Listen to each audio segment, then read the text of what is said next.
of what love can be. I want to see you again. Now you see me.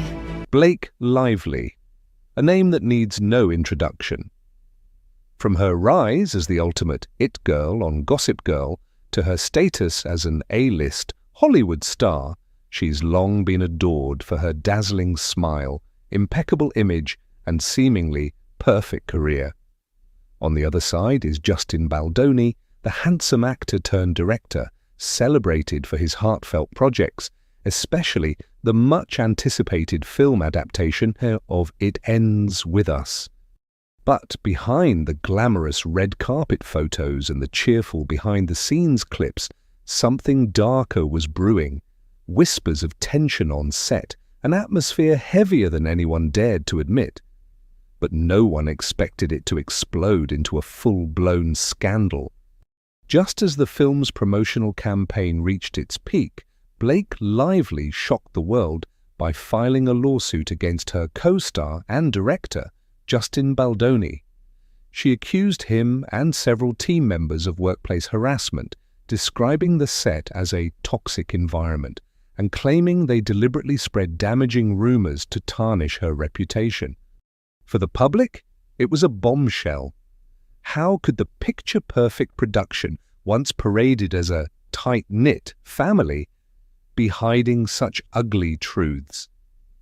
And maybe you've asked yourself too, what really happened behind the scenes? Buckle up, because this story is just getting started. It started quietly, just a few anonymous reports, whispers on gossip blogs, murmurs on set, but soon it erupted. Blake Lively's legal team filed an explosive lawsuit accusing Justin Baldoni and key members of the It Ends With Us production team of workplace harassment, verbal intimidation, and orchestrating a smear campaign against her. According to Blake, what was portrayed publicly as a harmonious, collaborative set was, in reality, toxic and manipulative, a place where she felt systematically undermined, silenced, and targeted. The details were shocking. Leaked documents alleged that during filming, Blake was repeatedly pressured to change her performance under the guise of creative direction, only for those critiques to spiral into personal attacks.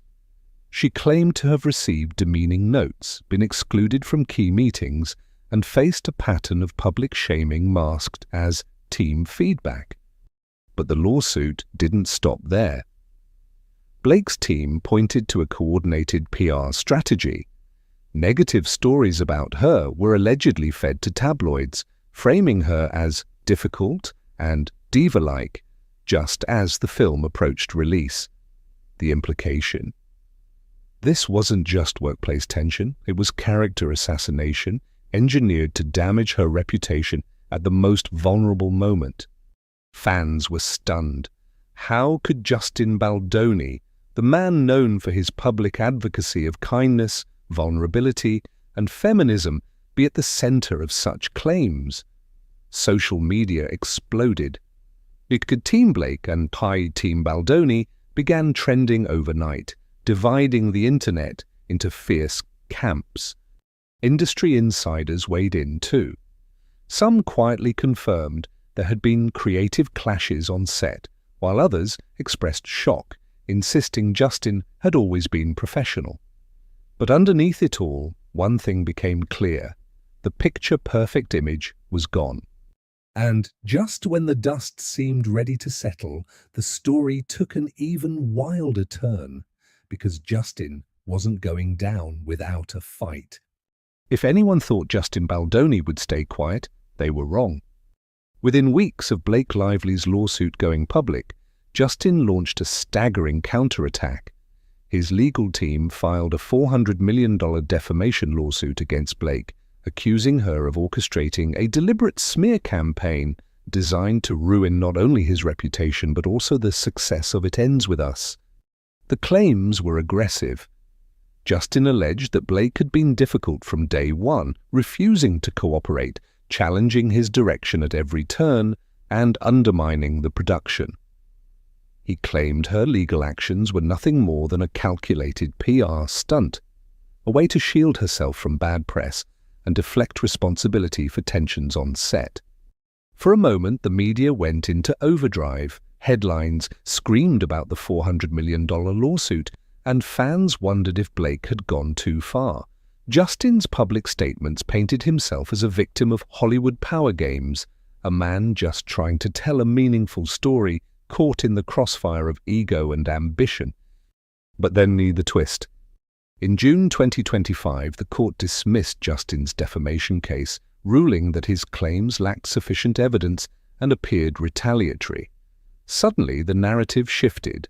Justin's aggressive counter-lawsuit, once seen as a bold defense, now looked like an attempt to silence and punish Blake for speaking out. Public opinion began to fracture even more sharply. Some continued to defend Justin, arguing that he had every right to protect his name, but others saw the dismissal as proof that Blake's claims had weight, and that Justin's move was, in fact, a textbook example of legal intimidation. Meanwhile, behind the scenes, things were unraveling fast. Production delays, cancelled press events, and awkward red carpet appearances followed. What had once been a promising, heartfelt film was now overshadowed by a bitter war of reputations. And just when it seemed like the drama couldn't get messier, another name entered the battlefield: Taylor Swift. No one saw it coming. In the middle of the legal chaos between Blake Lively and Justin Baldoni, another name suddenly surfaced. And it wasn't just any name, it was Taylor Swift. Leaked legal documents and text exchanges revealed that Taylor, one of Blake's closest friends, had been mentioned repeatedly in the behind-the-scenes disputes. Some messages suggested that Taylor had privately supported Blake during the tensions on set, offering her advice and even encouraging her to stand up against the toxic environment. But it didn't stop there. Reports hinted that Taylor's team had expressed concerns about Blake's mental health during the shoot and had tried, discreetly, to mediate behind the scenes. To make matters worse, rumors began swirling that Justin's camp saw Taylor as an influential disruptor, someone amplifying the conflict and threatening the film's public image. The internet went wild. Taylor Swift trended worldwide alongside Team Blake and Team Baldoni. Swifties, Taylor's fiercely loyal fan base, jumped into the fray, some defending their idol's loyalty, others condemning Baldoni for dragging her name into the mess. Social media posts, fan theories. The drama transcended Hollywood and became a full-blown pop culture event. Overnight, the scandal wasn't just about a movie set gone wrong. It was about celebrity friendships, loyalty, and the blurred lines between public image and private life. Taylor herself kept silent, at least publicly. No statements, no posts, no interviews. But that only fueled the speculation. Was she strategizing behind the scenes? Would she break her silence? Would this damage her brand or make it even stronger? What had begun as a legal dispute between co-stars had now spiraled into something far bigger, far messier, and far more unpredictable. And behind all the headlines, one question lingered. When the dust finally settled, who would come out unscathed, and who would be left in ruins? As the legal battles raged, another war was quietly unfolding, a public relations war. Both Blake Lively and Justin Baldoni had elite PR teams working overtime, each trying to control the narrative, shape headlines, and sway public opinion. For Blake, the focus was on framing her as a brave whistleblower. Her team pushed messages about female empowerment, toxic work environments, and the courage it takes for women, even powerful celebrities, to speak up against mistreatment. Strategic interviews were leaked, painting her not as a diva, but as a professional woman standing her ground. On Justin's side, the narrative was all about misunderstood intentions. His camp emphasized his track record of championing social causes, his reputation for kindness, and his heartbreak over the accusations. Justin gave emotional interviews about the pressures of directing, the difficulty of leading a team, and the personal toll the scandal had taken on his family. But as the media frenzy intensified, cracks appeared on both sides. Blake's supporters pointed to the court dismissing Justin's $400 million lawsuit as proof she was telling the truth. But skeptics accused her of launching the initial lawsuit as a career move, a way to distance herself from a film she feared would flop. Justin's defenders praised his transparency, but critics saw his counter-lawsuit as a desperate attempt to silence a woman's voice. Meanwhile, entertainment media milked the drama for all it was worth. Talk shows, podcasts, YouTube channels, everyone wanted a piece. Commentators dissected every Instagram like, every vague tweet, every red carpet body language moment. For audiences, the story became more than a scandal. It became entertainment. Fans didn't just watch. They picked sides, debated, fought online. And in a strange way, both Blake and Justin's brands were reshaped forever, no matter who technically won. But under the glitz and headlines, real questions remained. And as the dust began to settle, the industry quietly asked, who had paid the highest price? As the headlines began to fade and the public moved on to the next big story, the dust around Blake Lively and Justin Baldoni slowly settled. But the scars remained. For Blake, the lawsuit is still ongoing. Legal experts predict a long road ahead, with potential private settlements or drawn-out court battles. Professionally, she's kept a low profile, stepping back from upcoming projects and avoiding media appearances.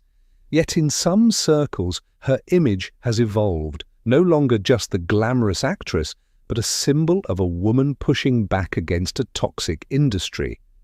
Whether that narrative holds depends on how the legal fight unfolds, and whether audiences stay sympathetic. Justin, meanwhile, has retreated behind the scenes. His once celebrated directorial reputation took a hit, and while some die-hard supporters remain, the industry has grown cautious. Studios whisper about projects on hold. PR teams debate how, or if, he can stage a comeback. For now, his public image carries the weight of both vulnerability and controversy, a delicate balance few can survive. And then there's Taylor Swift. While she never publicly addressed the drama, her quiet presence loomed large. Fans praised her loyalty to Blake, while critics questioned her influence behind the scenes. One thing is certain, Taylor knows how to weather storms. And for her, this was just another wave in a career built on navigating public fascination. Beyond the individuals, though, the scandal left deeper questions. How much power do celebrities really have to control their narratives? What happens when private disputes spill into public spectacle? And in an era where fandoms, media, and reputation intertwine, who really wins, or if anyone? In the end, It Ends With Us became more than just a movie title. It became a headline, a cautionary tale, and maybe, just maybe, the start of a reckoning Hollywood couldn't ignore.